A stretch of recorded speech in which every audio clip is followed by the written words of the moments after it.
Hi everybody, I'm Zilla Blitz and welcome to another Wargaming Storage Solution Challenge. Today we're going for Cube4Me's custom storage solution versus Pacific War. Now, if you know Pacific War, you know it's a massive operational and strategic level game of combat in the Pacific theater in World War II, published by GMT Games and designed by Mark Herman.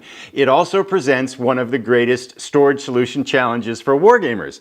I've seen solutions with boxes off to the side, crates, bookshelves, all these kinds of things to try to take the 2,404 counters scattered out over 10 counter sheets and get them in some sort of an organized manner and get them either back in the box or in several containers that sit outside the box.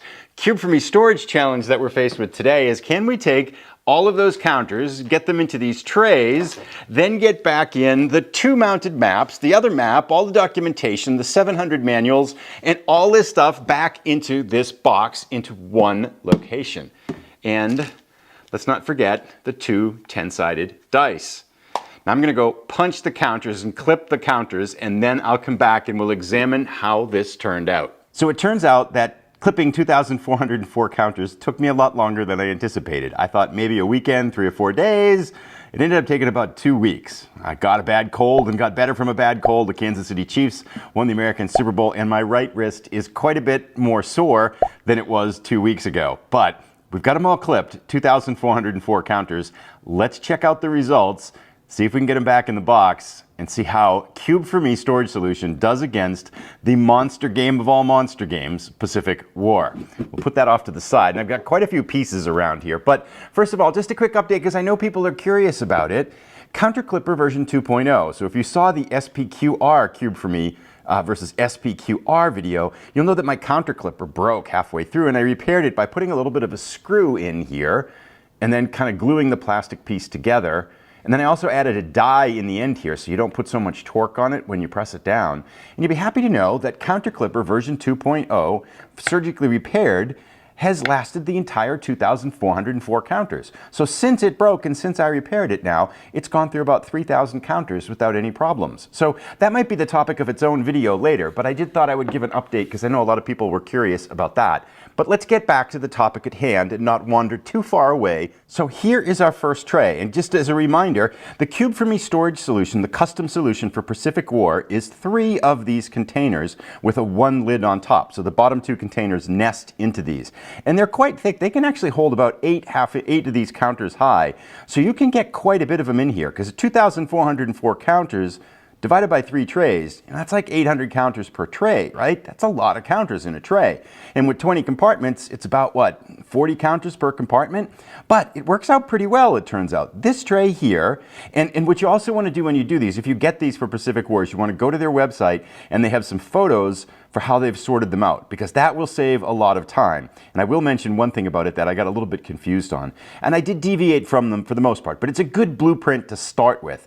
And this third tray has all of the markers that are in the game. So we can see some of these Japanese, I think these are task force markers. I don't quite know what these are yet because I haven't learned how to play the game yet. But we've got all kinds of different markers like submarine patrol things and ops complete and weather markers and things like that. And these fit very nicely into this tray. Looks pretty good and doesn't seem to cause any kind of problems at all. So that one went really, really well. And let's to kind of accelerate things here a little bit, let's nest our next tray right on top of it.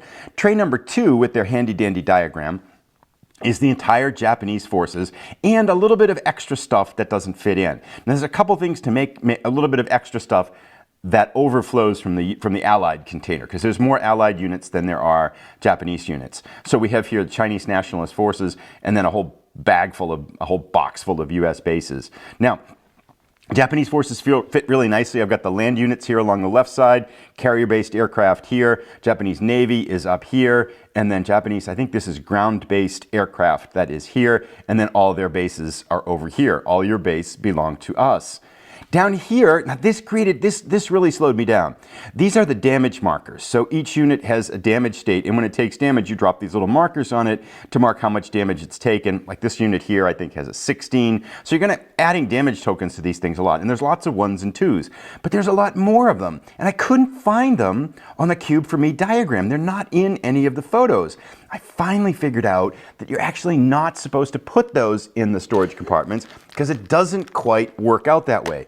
You're supposed to put the 3s and 4s and the 5s and 6s and the 7s and 8s in their own little baggies. They don't fit. So, caveat, not everything fits into the storage trays. It took me a long time to figure out that these were supposed to be individually bagged, but I did that and took care of it. And actually, it works out pretty well. We'll take a look for it. Works out really well, but we'll talk a little bit about how that does in terms of the overflow counters and stuff like that. So this works out really well. These are probably, I think the highest one is like 7 high, except for these guys in here might be a little bit higher. They might be 8 high, and I might actually later move these out into their own compartments just to kind of shift a few of the US Allied units around a little bit. But I really like the general blueprint and it fits really well. Now let's take a look now at the US, or the Allied, not the US, there's a lot of Allies in here too, of course.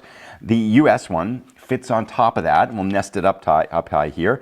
And again, really elegant solution. I've got US Naval Forces up here. We have all of the Allied forces over here in the corners, British, New Zealand, Australian, etc., all kinds of things.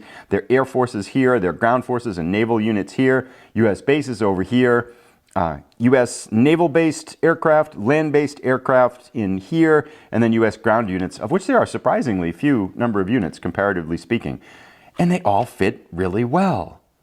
Then, if we put the cover on them, we get a nice stack of 3 counter trays, and they fit really nicely and they click down nice and solid. So, I mean, for a solution like that, for a game that big, this is what the solution ends up looking like on the edge. This works out really, really impressively. So far so good. And now the question is, can we get it back in the box? All right, so Mr. Box has joined us for the big moment. Now there is a strategy to this, I think, that can pay off. But because there's a lot of stuff in the box, as we'll see here. I mean, it's full, right? There's no inset, so I didn't take the inset out. You know, you get sometimes those things that raise the components up a little bit. There's nothing like that. So first up, we're going to take all the player aids and just drop them in the bottom. And then next up, and I think this is actually a little bit of a helpful move, we have the 5 different kind of bound manuals. I'm going to take the biggest 2 of them, roughly the biggest 2 of them, and I'm going to turn them the other way so we get the thick binding edges on opposite sides. So that's going to make them kind of lay a little bit more flat, if you would, a little bit flatter, and then we're going to drop those in. So they go in, and you can see that this box is getting pretty full already, right? And we haven't even put the mounted maps in here. Now we're going to drop in mounted map number 1 right there, and mounted map number 2 can go in here, and you can see we're almost already at the top of the box, right? There's just not much left. If we measure it here, it's actually 1 inch, about an inch of space left on the top. So 2,404 counters, and they've got an inch to work with here. Now, this is the key part. You've got this little kind of extra space over here on the side. That's where all of these guys go, the counters that don't go into the counter trays, the damage markers, and they kind of tuck in here nicely. And that also gives you a nice space for your 2 10-sided dice to go in there. And I did even, for those of you that are out there that are wondering, you get about 20, maybe 30 extra counters. Yes, I clipped those because I definitely wanted to tell my grandchildren that I clipped all 2,404 of the Pacific War counters. You don't want to be saying I clipped 2,383 of the 2,404 Pacific War counters. That's not going to fly at all. So yes, I did clip those and I'll put those in there. I don't know why. No, don't ask me why I'm putting those in there. Like, what do you, I mean, I guess if you lose a count, I don't know. But anyway, yeah, that's a story for another video, I suppose. And so far, so good. This all looks in here pretty good. We got this little space for the extra ones. Now the moment of truth. Here comes our tower of units. We're going to drop those in there. Now, you'll notice that it is sticking up just a little bit. And when we put the cover on, we go like that. The moment of truth, does it close all the way? The answer is no, it doesn't. Now, I'm not sure how well you can see that, but it leaves about a ½ an inch high, where it doesn't quite make it all the way to the bottom of the box. In Cube4Me's defense, they are not saying that all 2,404 counters are going to fit back inside the box and you're going to be able to get it snug back down. They actually have a photo of that gap and they measure it and show it on their website. So they're being totally forthright with this. Now the question is, how does it work for a storage solution? I am super impressed by it. I'll take the cover back off here. It's not perfect because you don't quite get all the counters in, and yes, it sticks up a half an inch. And I know there are going to be wargamers out there that with the box cover sticking up a half an inch will never get a good night's sleep. If you're one of those people, and I know there's some of you out there, this solution won't be your solution. You'll need to figure something else out. But for the other 99.5% of us, I don't think that half an inch is really going to bother us too much. So in which case, I think this works out really elegantly.